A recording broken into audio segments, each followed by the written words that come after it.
ईश्वर कहाँ है? क्या किसी ने उसे देखा है? क्या किसी ने उसे सुना है? नहीं, ना तो हमने उसे देखा है और ना ही हमने उसे सुना है। तो फिर वह क्या है? ईश्वर दयालु है, कृपालु है। ईश्वर लोगों के ऊपर मेहरबानी करता है। तो ये मेहरबानी किन के ऊपर करता है? जो उसकी पूजा करते हैं उनको। तो क्या पूजा स्थलों में ईश्वर की पूजा करने से हमारे कष्ट दूर होते हैं? मगर वास्तव में क्या मंदिरों में ईश्वर की पूजा करने पर उन लोगों के दुख दूर होते हैं? यदि ऐसा होता तो मंदिरों में अपने दुखों को दूर करने की उम्मीद में भक्त बार बार मंदिर में क्यों जाता है? लगातार जाता रहता है। यदि किसी भक्त का दुख सही में दूर हो जाए तो वह बार बार मंदिर में क्यों भटकता है? तो ईश्वर कहाँ है? यदि नहीं तो इतने लोग ईश्वर की पूजा करते हैं, तो क्या वे मूर्ख हैं जो ईश्वर की पूजा करते हैं? क्या यदि सभी लोग किसी काम को कर रहे हैं तो इसी को पैमाना मान स्वीकार किया तो हमें प्राचीन मिस्र, मेसोपोटामिया और हड़प्पा का इतिहास क्या बताता है ईश्वर के बारे में? पूरे विश्व की प्राचीनतम संस्कृतियां जो आज से 5000 से अधिक वर्षों से पनपी और इन संस्कृतियों का समृद्धशाली इतिहास अभी अपने सभी प्रकार के ईश्वर से जुड़े प्रमाणों को सहेजे हुए उनके अस्तित्व का इशारा करते हैं। प्राचीन मेसोपोटामिया के लोग मानते थे कि उनके देवता स्वर्ग में रहते हैं, मगर उनके लिए उनके ईश्वर की मूर्ति ही उनका प्रतीक थी। उनके लिए पुजारियों का समूह था जो मूर्तियों की देखभाल करते थे। मेसोपोटामिया के त्रिदेव देवता अनु, एनिकी और एनेनेल थे। इनके साथ मर्दुक, आशरू, नबू, नान्ना, युट्टू, देवी, इनान्ना या ईस्टर, पूरी एक लंबी श्रृंखला थी। इनके भव्य मंदिर थे। इनकी विधिवत रूप से पूजा की जाती थी। मंदिरों में भजन गाए जाते थे। घंटों, कई दिनों, कई कई हफ्तों तक इनके भजन गाए जाते थे। इतना साम्राज्य राज और लोगों का उनके ईश्वरों पर विश्वास। बड़ी भारी संख्या में इन देवताओं की मूर्तियां मिली हैं।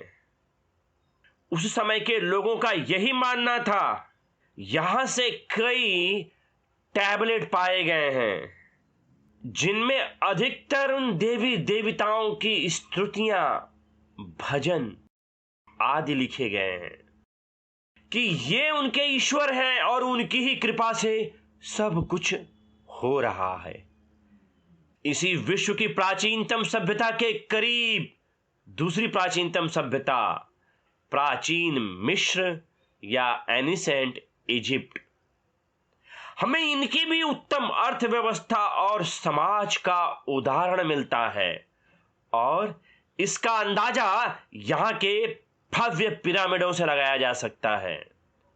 महान देवता ओसिरिस और उनकी पत्नी आइसिस और उनका पुत्र होरस, इन देवताओं की वार्षिक पूजा पाठ से पूरे मिस्र में विभिन्न स्थानों पर आयोजन के प्रमाण मिलते हैं कि किस तरीके से ये रहस्यमयी शक्तियों का प्रतिनिधित्व करते थे। यह उनकी मान्यताओं से पता चलता है कि सूर्य देवता रा एक महान शक्तिशाली देवता था। महान देव अनुबिस, जिनका सिर कुत्ते के आकार था, वे मृत्यु के देव थे। मिस्र के मरे हुए लोगों की मम्मी को वे सुरक्षित रखते थे और मृत्यु के पश्चात की दूसरी दुनिया के लिए उत्तरदायी थे। वैसे ही भारतीय सभ्यता में, हड़प्पा सभ्यता में भी मात्र देवियों का प्रभुत्व देखा जाता है। इन सभी संस्कृतियों में एक लंबी ईश्वर को मानने की श्रृंखला दिखाई देती है कि ईश्वरीय प्रार्थनाओं में देवी देवताओं को पूजा जाता था। अब प्रश्न ये है कि ये ईश्वर कहां चले गए? आज यह बड़ा ही गहरा प्रश्न है कि इन देवताओं को कोई नहीं मानता, इनको पूजने वाला कोई नहीं है, तो इनके ईश्वर कहां चले गए? आज की विडंबना यह है कि ना तो कोई इनको मानता है और ना ही इनको कोई मानना चाहता है। तो फिर से वही प्रश्न कि ये ईश्वर कहां चले गए? कहां गया इनका वो ईश्वर जिसने इन सभ्यताओं को लगभग 3000 वर्षों से अधिक इन पर मेहरबानी की थी और उनके जीवन को बचाने का सबसे महत्वपूर्ण कारण बने थे? यदि वे ईश्वर थे तो वे अब कहां हैं? आज उनको कोई क्यों नहीं मानता? क्या इन सभ्यताओं के समाप्त होते ही उनका ईश्वर भी तो मर नहीं गया? क्योंकि इन सभ्यताओं को मानने वाले लोगों का भी स्पष्ट विश्वास था कि ये उनके ईश्वर हैं और वे उनकी पूजा से प्रसन्न होते हैं। मगर वे ईश्वर आज नहीं हैं, उनको कोई नहीं मानता। इसका तो मतलब केवल यही निकलता है कि इन सभ्यताओं के पतन के बाद इनका ईश्वर भी मर गया होगा, क्योंकि वह तो आज नहीं है। कितना अजीब सा भाव उत्पन्न होता है कि ईश्वर मर गया इन शब्दों को कहने में। कई बार इस प्रकार के शब्द अपने आप मानो दिल में शूल चुभो देते हैं। क्या ईश्वर मर सकता है? मगर सच क्या, कहां गए ये ईश्वर? क्योंकि वर्तमान में जो धर्म मेसोपोटामिया और मिस्र में विद्यमान हैं, उनका मानना है कि इन सभ्यताओं का ईश्वर झूठा था। मतलब कि उन्होंने उन लोगों के ईश्वर को मान लिया कि वे ईश्वर नहीं थे। उनके धर्म यानी आज के वर्तमान धर्म का ईश्वर सच्चा है। तो यहां पर यह समझा जाए कि मिस्र और मेसोपोटामिया, इतने बड़े क्षेत्र, इतनी प्राचीन संस्कृति, इतनी परिष्कृत संस्कृति के लोग सच्चे नहीं थे। क्योंकि यदि सभी लोग किसी न किसी को ईश्वर मान रहे हैं, यदि इसी को पैमाना माना जाए, तो उस समय के सभी लोग इन्हीं को ईश्वर मान रहे थे। तो कैसे कोई नया धर्म आकर इनको झूठा घोषित कर दे? सत्य क्या है?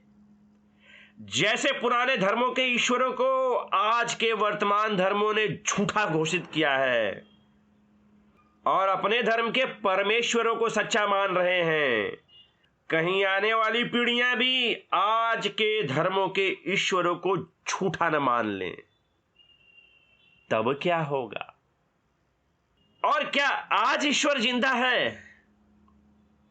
विश्व के परम शक्तिशाली महान परमेश्वर जो दयालु हैं, एक परमेश्वरवाद का दावा करने वाला ये धर्म जब अपनी मान्यताओं में बदलते हैं तो जितने धर्म उतने ईश्वर,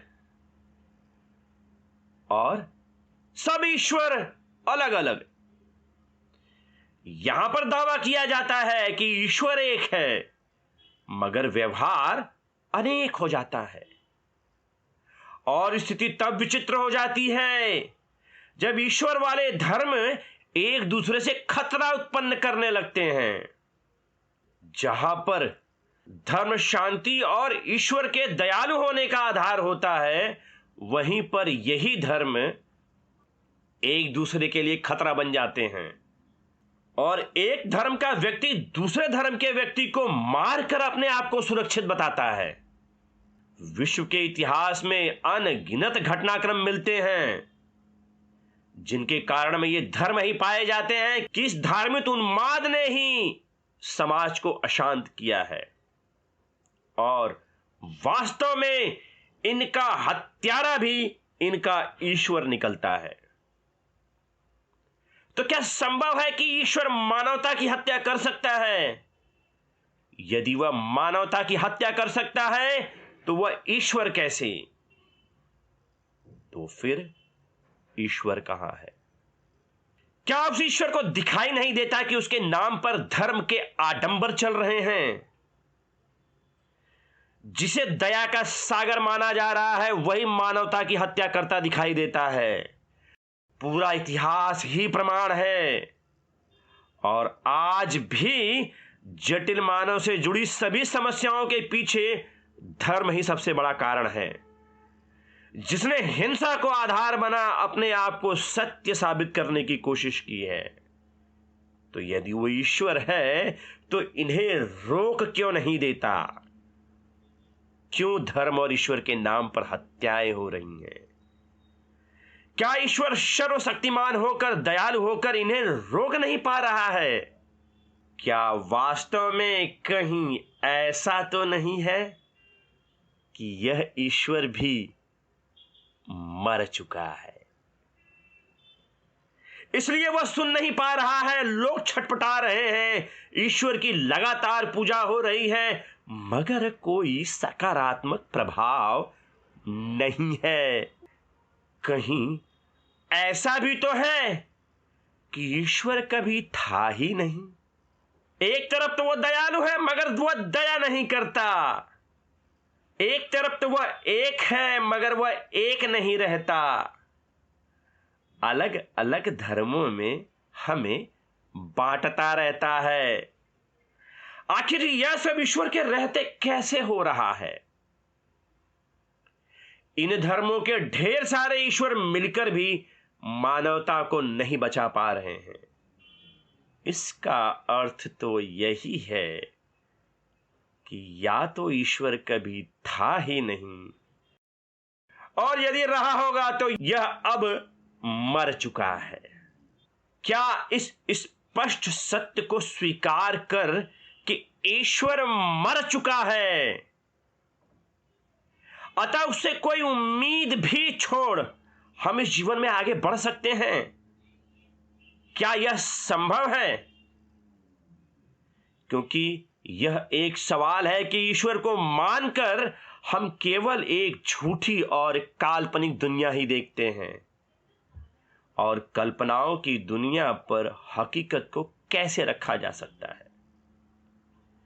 यदि सत्य को समझना है तो उसका आधार भी वास्तविकता होनी चाहिए।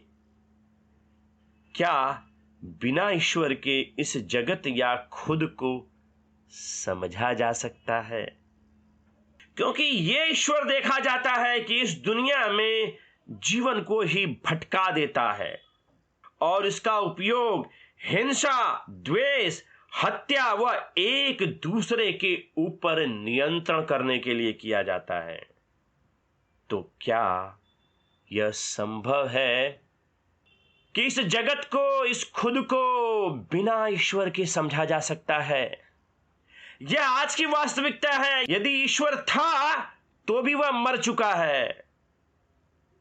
हमें बिना उसके ही इस जगत और खुद को जानना होगा और ऐसा ही वर्णन तथागत बुद्ध के द्वारा संयुक्त निकाय के अव्याक्त संयुक्त में मिलता है कि इस जगत और जीवन से जुड़े वे 10 प्रश्न जिनका कारण ईश्वर के उत्तरों में ढूंढा जाता है।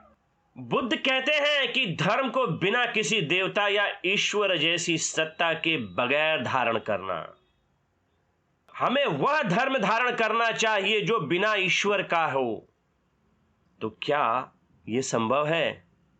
तथागत बुद्ध द्वारा 10 प्रश्नों के उत्तर में मौन रहने के कारण कुछ लोगों ने यह आकलन लगाया कि बुद्ध को ज्ञान नहीं था।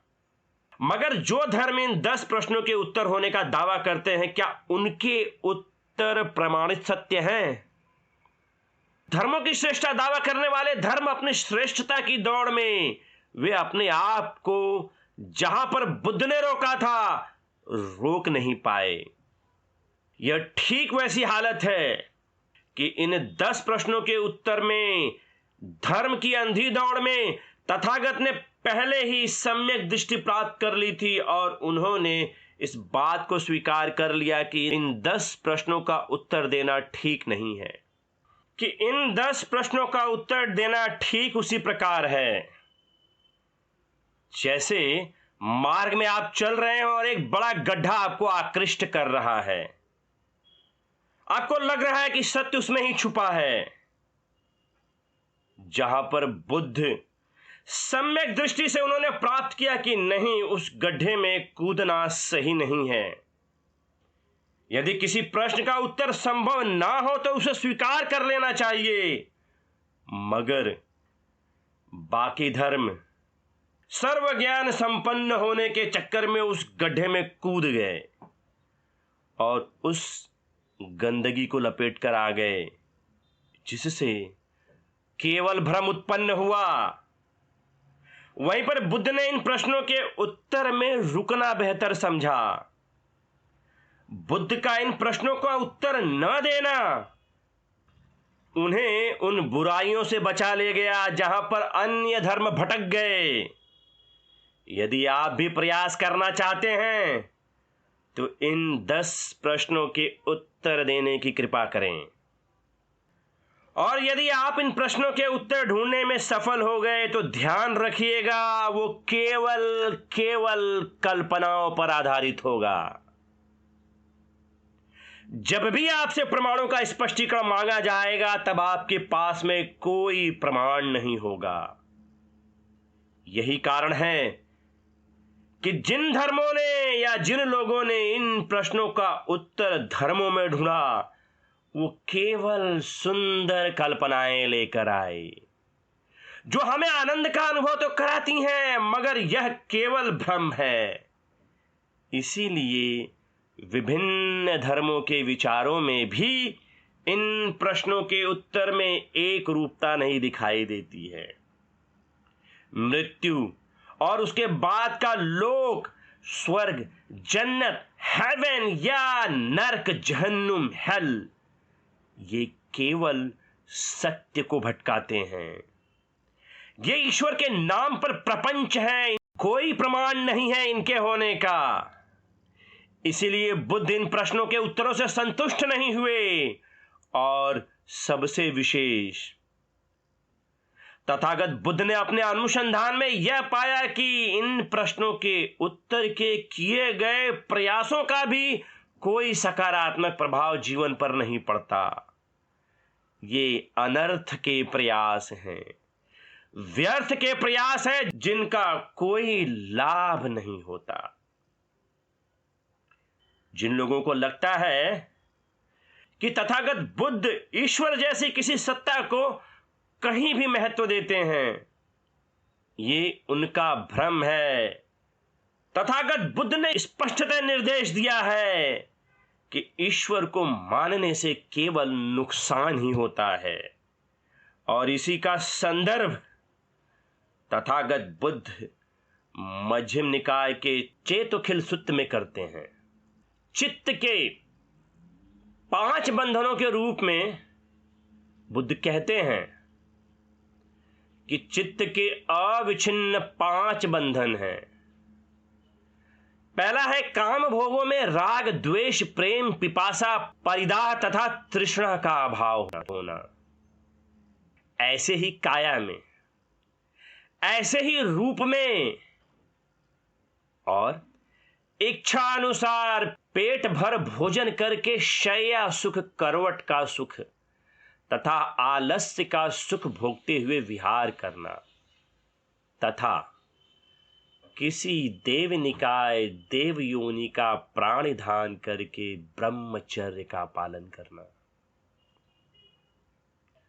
तो बुद्ध यहां पे 5 बंधनों का जिक्र करते हैं, और जैसे कि यहां पर देखा जा रहा है कि 5वें बंधन के रूप में वे स्पष्टतः कहते हैं, किसी देवी देवता का ध्यान करना यह केवल बंधन का निर्माण करता है। इस प्रकार से किसी ईश्वर या देवता का ध्यान कर सन्मार्ग के मार्ग पर चला ही नहीं जा सकता है। ईश्वर या किसी देवता की सोच हमें अपाहिज, लाचार और बेबसी बनाती है। इस प्रकार का व्यक्ति सदैव इस भाव में रहता है कि वह ईश्वर है और उसे ही जो करना है वो करेगा, मैं क्यों व्यर्थ में प्रयास करूं। इसी कारण वह अपने जीवन के प्रति गंभीर नहीं हो पाता है। और फिर इसी सूत्र में बुद्ध आगे कहते हैं कि जब तक चित्त के ये 5 कंटक या 5 बंधन कायम रहते हैं, तब तक वह भिक्षु का चित्त आतप्य यानी कठोर परिश्रम, अनुयोग, साधना, सातत्य, निरंतर अभ्यास तथा प्रधान दृढ़ उद्योग के लिए नहीं झुकता है। तो यहां सारांश में तथागत बुद्ध के शब्दों में समझें कि ईश्वर की सत्ता को स्वीकार करने वाला व्यक्ति कभी भी कठोर परिश्रम, साधना, निरंतर अभ्यास तथा दृढ़ प्रयास के प्रति गंभीर नहीं होता। उसके अंदर लापरवाही भरी रहती है कि ईश्वर है ना, वो तो देख लेगा। उसका यही भ्रम स्वतः एक भ्रम के रूप में प्रस्तुत हो उसे बांध देता है। वह अपनी प्रज्ञा से समझ ही नहीं पाता है कि वह ईश्वर को स्वीकार कर फंस गया है। ये अवस्थाएं कभी भी व्यक्ति को पूर्ण रूप से जीवन को समझने के लिए और इसके प्रति संघर्षित होने ही नहीं देती हैं। तो प्रश्न फिर से उठता है कि तथागत बुद्ध ने ईश्वर को क्यों नहीं स्वीकारा, बल्कि वे तो इसे बंधन मानते हैं। यहां तक कि बुद्ध इसके आगे भी जाते हैं कि बुद्ध के समय यज्ञ और हवन जैसी पूजा पद्धतियों का प्रचलन था, जो उस समय के लोगों का मानना था कि यदि ईश्वर की पूजा अनुष्ठान किए जाए तो जीवन संभल जाएगा। बुद्ध ने ऐसी और इनसे जुड़ी अन्य प्रथाओं को असार्थक या झूठा बताया।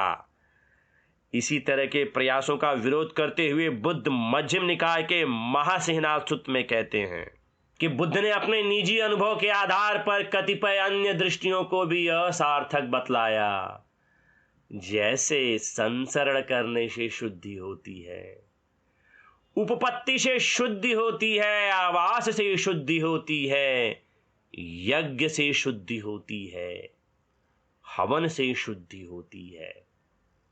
तो इस प्रकार ईश्वर के प्रति पूजा पाठ कर्म कांडों का तथागत बुद्ध घोर विरोध करते हुए दिखाई देते हैं, या वे मानते हैं कि इनमें क्षमता नहीं होती है कि यज्ञ या हवन या पूजा पाठ से शुद्धि मिल जाए या जीवन से दुख और पीड़ा दूर हो जाए।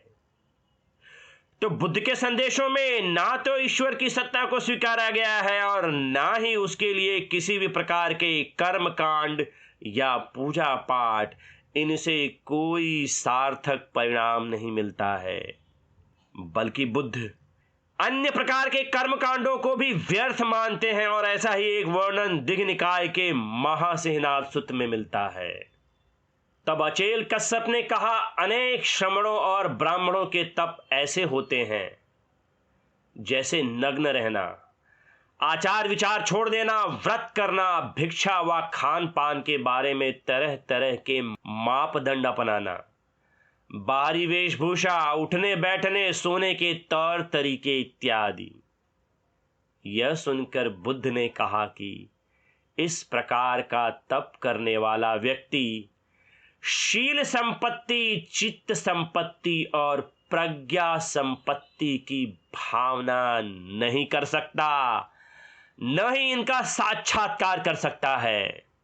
तो ईश्वर जैसे कर्म कांडों के प्रति नग्न रहना, व्रत उपवास करना, खाने पीने के पदार्थों में तरह तरह के मापदंड अपनाना, दिन के किसी एक विशेष समय में खाना या किसी विशेष समय में नहीं खाना, या किसी प्रकार का वस्त्र या पहनावा, शारीरिक वेशभूषा, या इस तरह से उठना या इस तरह से नहीं उठना, या ऐसे सोना या वैसे नहीं सोना, इन सब का व्यक्ति के जीवन पर कोई प्रभाव नहीं पड़ता है। ये केवल कर्मकांड हैं और केवल मन में शंका उत्पन्न कर उसे बहकाते हैं।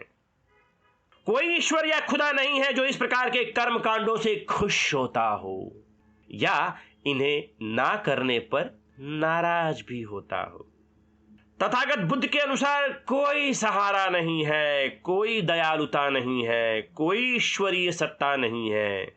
हर किसी को स्वतः के जीवन का मार्ग खुद को ढूंढना होगा, स्वयं ही अपना दीपक बनना होगा। किसी का आसरा नहीं, किसी ईश्वरीयता का सहारा नहीं। इस जीवन के सत्य को खुद ही ढूंढना होगा और केवल खुद के सामर्थ्य मात्र से ही इस जीवन को सही दिशा दी जा सकती है। चमत्कारिक शक्तियों का इस प्रकृति में कोई स्थान नहीं होता। ईश्वर जैसे प्रश्न व्यर्थ हैं। कोई रहस्यवादी शक्तियों का अस्तित्व इस जगत में नहीं है या उनका कोई प्रभाव होता। प्रकृति चल रही है तो वह केवल अपने नियमों से। हम केवल नियमों का प्रभाव देखते हैं, हमें केवल इनका अस्तित्व दिखाई देता है। ऋतु नियम, वर्षा का समय आता है, समुद्र से पानी गर्म होकर ऊपर उठता है, बादलों का रूप लेकर आगे बढ़ता है और फिर ठंडा होकर धरती पर बरस जाता है। फिर यही जल नदियों में इकट्ठा होकर सागर तक पहुंचता है। फिर सागर में सूर्य की किरणों से गर्म होकर उसका जल बादलों के रूप में ऊपर उठता है। फिर वह आगे बढ़ता है, फिर वह ठंडा होता है और वर्षा होती है। ये ऋतु नियम है, ये बार बार होते हैं। ये प्रक्रियाएं लगातार चलती हैं, ये नियम ही है। ठीक वैसे ही बीज नियम, एक पेड़ जो फल को उत्पन्न करता है, वह फल जमीन पर गिरता है, उससे उसका बीज अलग होता है। वह बीज जमीन में अंकुरित होता है और फिर से वह उसी पौधे को विकसित करता है। फिर से उसी पौधे में वही पेड़ बनता है और फिर से उसमें फल लगता है जो फिर से बीजों से युक्त होता है। ये प्रकृति के काम करने का तरीका है। यहां पर सब कुछ नियमानुसार व्यवस्थित चल रहा है। कहीं कोई चमत्कारिक शक्ति नहीं, रहस्यमय शक्तियां नहीं जो इनके काम करने के तरीके को बदल दे। यदि आम का बीज है तो उसके अंदर आम का ही पेड़ होगा, किसी नीम का नहीं। चाहे कोई कितना भी ईश्वर ईश्वर कर ले, पूजा पाठ कर ले, चीख चिल्ला ले, बीजों का स्वभाव नहीं बदलेगा। जो जिस पौधे का बीज है उसमें वही पौधा अंकुरित होता है। और जब यह सृष्टि इतनी सटीकता से कार्य करती है तो हमारी सोच इतनी भ्रमित क्यों हम इस जीवन से हमेशा चमत्कार की उम्मीद करते हैं कि कोई आए और हमारे दुखों को हर ले। हम क्यों इस भ्रम जाल में पड़े हैं? यदि हमें हमारे जीवन से दुखों को दूर करना होगा तो स्वतः ही हमें इन्हें समझना होगा और स्वतः ही प्रयास करना होगा। और इसके लिए जीवन के कम नियम को समझना होगा। कि जैसा हमारा कर्म होगा वैसा ही हमारा जीवन होगा, हमें ये स्पष्ट रूप से दिखाई देते हैं कि जैसा हमारे जीवन के कर्म होंगे वैसा ही हमारा जीवन होगा। बुरे कर्मों से लिप्त व्यक्ति का जीवन भी बुरा होता है और अच्छे कर्मों से सुशोभित व्यक्ति का जीवन भी अच्छा होता है। यही बुद्ध का संदेश है कि दूसरों को भय देने वाला क्या संभव है कि वह खुद सुखी रहे। चाहे वह लाख पूजा पाठ करे, अपने कर्मों के प्रभाव से सभी प्राणी चक्के की मेख के समान बंधे हैं। और ठीक इसी प्रकार धम्म नियम, केवल सही तरीके से नियमों को समझकर अपने जीवन में सही परिवर्तन लाया जा सकता है। प्रतीत समुत्पाद के ऊपर आधारित उतु नियम, बीज नियम, कर्म नियम, धर्म नियम का ज्ञान, वह अनित्यता, दुखता व अनात्मता के ही बोध से इस जीवन को समझा जा सकता है और इस जीवन को केवल अष्टांगिक मार्ग के प्रयास से ही बदला जा सकता है, जिसका प्रयास स्वतः करना होता है। यही एक मार्ग है कि जो वास्तव में जीवन को बदलता है, जीवन के दुखों को कम करता है और इसे सफल बनाता है। धन्यवाद।